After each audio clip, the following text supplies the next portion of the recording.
Hi everyone, it's Michelle here for the Alleyway Stamps. Today I'm going to be creating a quilt-like background using patterned paper. So I pulled out all of these different sheets from a paper pad from Prima Marketing, and the top one is from Cardabella, which is just a scrap of paper I had around. I tried to pick papers that I thought would go well together, and of course having a paper pad already coordinated makes it really easy. So what I'm doing here is just cutting my scraps into triangles. So I cut a strip that was about 1.25 inches wide. And then on one side I'm going to measure increments of 1 inch, and on the other side I did the same thing, but I started at that 1/2 inch mark so that it would be a little offset. And then when I cut these triangles, they're all exactly equal so that they'll all fit well together later.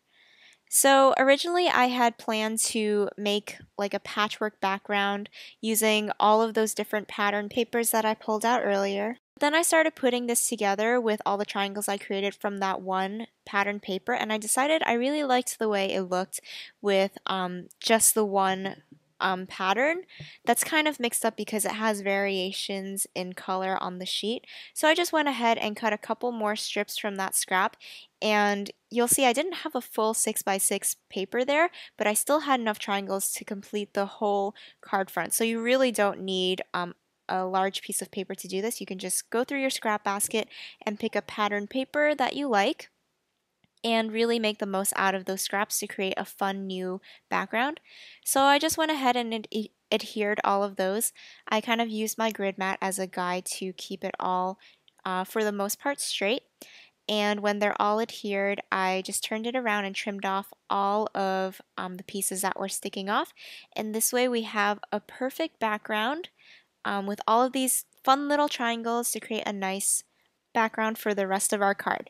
So since that's pretty busy, I took out a die cut circle from white cardstock.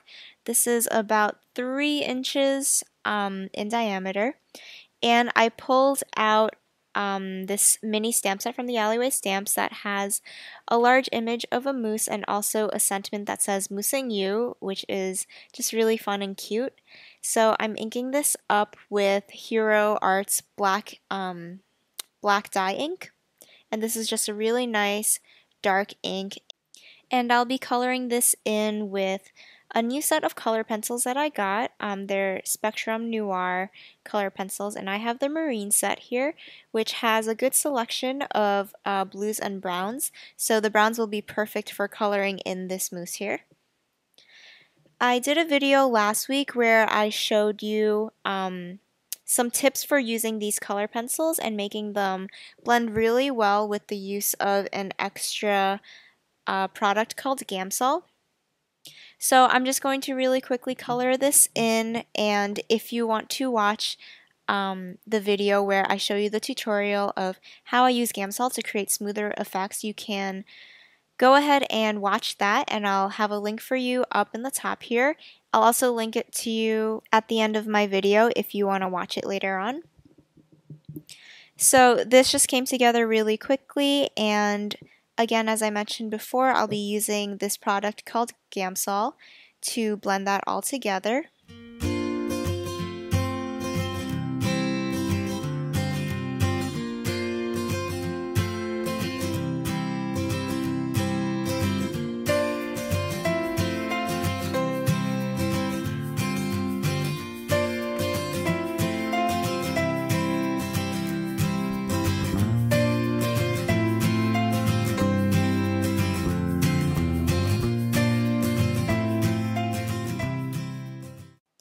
And after I blended the colors together, I also went back with more color pencils and created darker areas, and I think this just created a lot more depth in the color that I really liked. Then I went ahead and inked the edges with an orange shadow ink using my ink blending tool.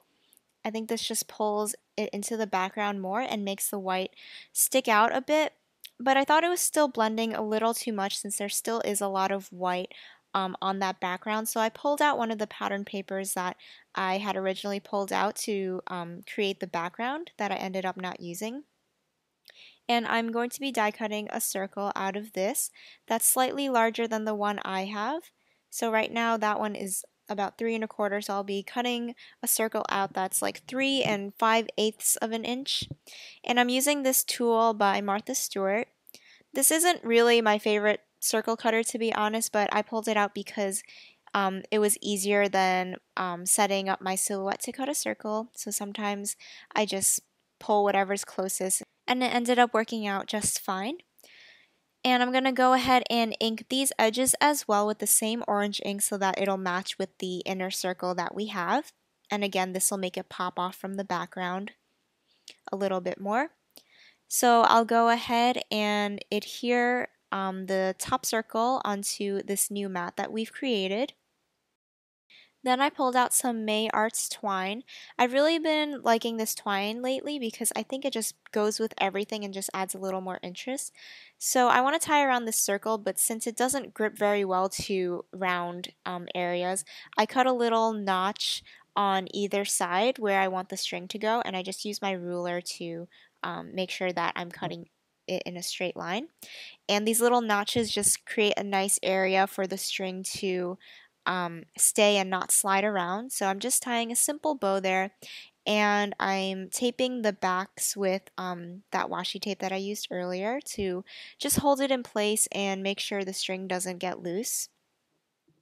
And I'm going to go ahead and stick a bunch of foam dots here. I ran out of big foam dots, so you'll see I just have just a ton of small foam dots, and I'm just trying to decide where I want the circle to go, and I ended up deciding to put it right in the middle.